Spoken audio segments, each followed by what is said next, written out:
नमस्कार, news point लेकर हाजिर हूं मैं राजीव।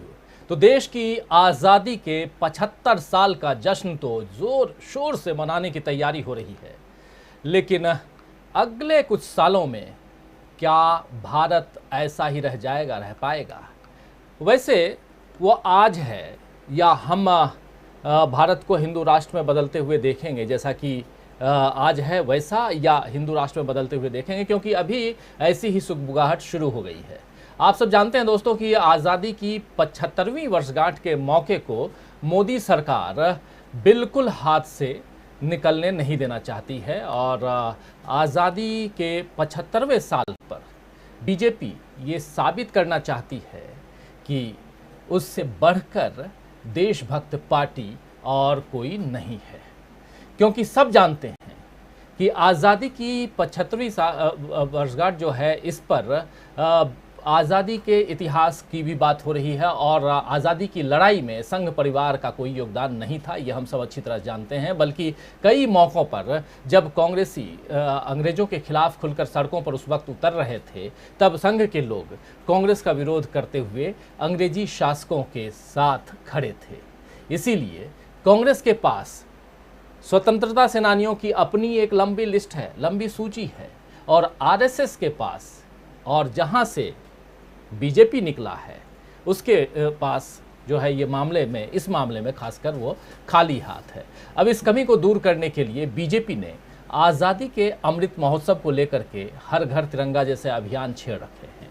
और लेकिन इस हर घर तिरंगा के बीच में एक बात ये भी है, हालांकि हर घर तिरंगे का विरोध भी हिंदुत्ववादी नेताओं और धर्मगुरुओं की तरफ से होने लगा है और अब तो हिंदू राष्ट्र की बात आने लगी है। बात भारत का संविधान बदलकर उसका रूप बदलने की भी हो रही है, यानी कि भारत का संविधान और भारत के रूप की बात हो रही है। मोदी जी के संसदीय क्षेत्र वाराणसी में पिछले दिनों 30 संतों और विद्वानों के समूह ने हिंदू राष्ट्र के संविधान का पहला मसौदा पेश कर दिया है दोस्तों।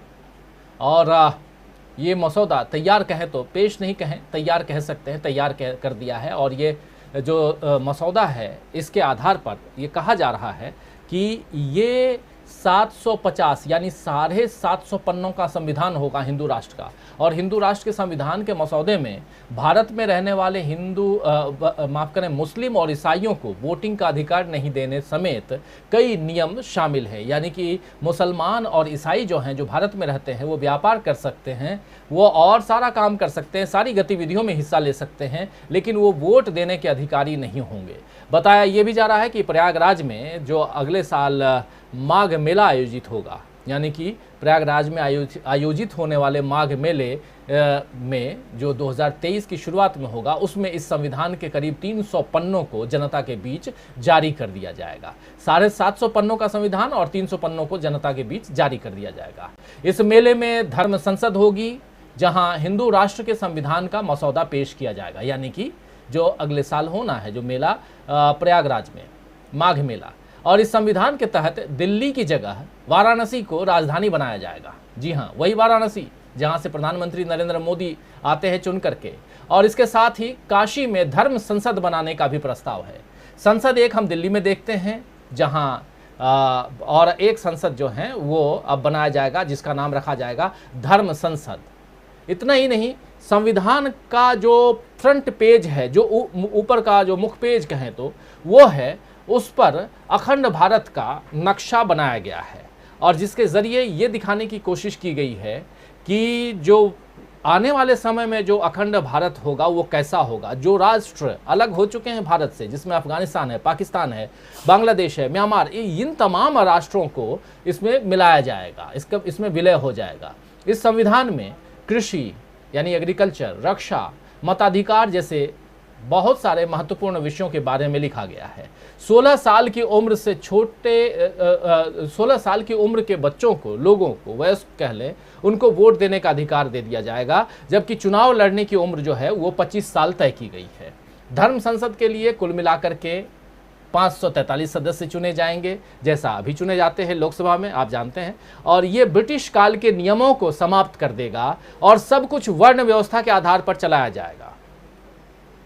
ब्रिटिश काल के नियमों को समाप्त कर दिया जाएगा और सब कुछ वर्ण व्यवस्था के आधार पर चलाया जाएगा और ब्रिटिश न्याय प्रणाली को भी खत्म कर दिया जाएगा और त्रेता और द्वापर युग के आधार पर दंड और न्याय की प्रणाली को विकसित किया जाएगा, स्थापित किया जाएगा। कुल मिलाकर के आप सब अच्छी तरह से जानते हैं कि वर्तमान संविधान जो अभी हमारे देश का लोकतांत्रिक जो संविधान है, उससे जिन्हें डर लगता है वो अपने लिए नया संविधान तैयार कर रहे हैं। आने वाले वक्त में खुलासा होगा कि हिंदू राष्ट्र के इस संविधान में और किस तरह के प्रस्ताव हैं, किस तरह से इस संविधान में जो अभी वर्तमान संविधान है उसको कैसे बदला जा रहा है। लेकिन फिलहाल जो कुछ भी सामने आया है वो डरावना है। सदियों से इस देश में सभी धर्मों के लोग मिलजुल करके रह रहे हैं, लेकिन ईसाइयों को और मुसलमानों को वोटिंग का अधिकार न देना ये विचार ही बताता है दोस्तों कि हिंदू राष्ट्र में किस किस्म का भेदभाव होगा। और अगर देश यानी इस देश में धर्म के नाम पर संविधान भेदभाव की छूट देने लगेगा तो क्या भारत की शान और उसकी अलग पहचान दुनिया में कायम रह पाएगी? सवाल यह भी उठता है कि क्या हम भी पाकिस्तान बनने की राह पर नहीं चल पड़ेंगे? तो आज इसी पर चर्चा करेंगे दोस्तों कि प्रधानमंत्री जी यानी कि नरेंद्र मोदी जी के संसदीय क्षेत्र से उठा ये प्रस्ताव क्या उन्हें भी स्वीकार है, यानी प्रधानमंत्री नरेंद्र मोदी को भी ये प्रस्ताव स्वीकार है या वो इसका विरोध करेंगे? एक तरफ आजादी का अमृत महोत्सव और दूसरी तरफ देश की पहचान और संविधान बदलने की कोशिश। मोदी जी कैसे इस चुनौती से निपटेंगे? देश कैसे इस चुनौती से निपटेगा? क्योंकि प्रधानमंत्री नरेंद्र मोदी याद कीजिए 2013 और 14 के भाषणों में, चुनावी भाषणों में क्या कुछ कह रहे थे। देश नहीं मिटने दूंगा, मैं देश नहीं मिटने दूंगा, याद कीजिए ये नारा। तो ऐसे बहुत सारे नारे हैं जो बार बार अब चुनौती की तरह पेश हो रहे हैं प्रधानमंत्री नरेंद्र मोदी पे। जो तीर उन्होंने छोड़े थे किसी और की तरफ, अब वो पलट के उनकी तरफ आ रहे हैं, डरावने हैं। तो ऐसी बहुत सारी बातों के बीच एक डरावना सच सामने आ रहा है जिसमें यह कहा जा रहा है कि अब हमारा जो देश होगा वो हिंदू राष्ट्र होगा और इस हिंदू राष्ट्र का जो संविधान होगा वो संविधान कैसा होगा उसकी एक वानगी हम आपके सामने रख रहे थे। जो उनके जो 30 लोग हैं, जिन 30 लोगों ने, प्रबुद्ध लोग जो कह रहे हैं, उन प्रबुद्ध लोगों ने जो इस संविधान को बनाया है, उस संविधान में क्या कुछ होगा उसकी छोटी सी वानगी आपके सामने हम पेश कर रहे थे। इस वक्त आगे बढ़ें उससे पहले इस संविधान के बारे में और क्या कुछ कहा जा रहा है।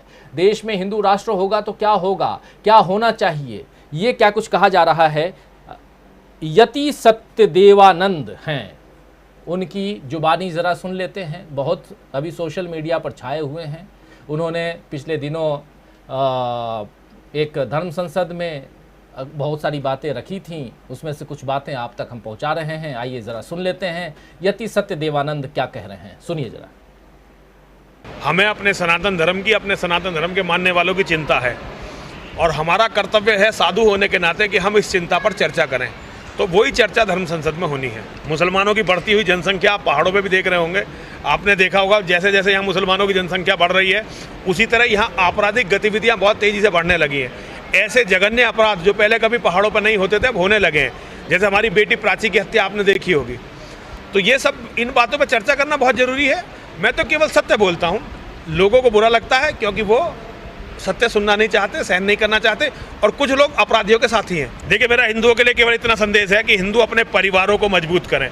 और परिवार जो है पैसों से मजबूत नहीं होते। परिवार मजबूत होते हैं जब उसमें बच्चे होते हैं, जब रिश्ते होते हैं, रिश्तों में प्यार होता है और साथ ही साथ बच्चे ज़्यादा पैदा करें। हिंदू बच्चे पैदा करके अपने बच्चों को इस लायक बनाए कि हिंदुओं के बच्चे अपने घर की रक्षा करें, अपने परिवार की रक्षा करें, अपनी बहन बेटियों की रक्षा करें, साथ ही साथ देवभूमि की रक्षा करें, पूरे सनातन धर्म की रक्षा करें, मानवता की रक्षा करें। तो ये सुन रहे थे आप क्या कुछ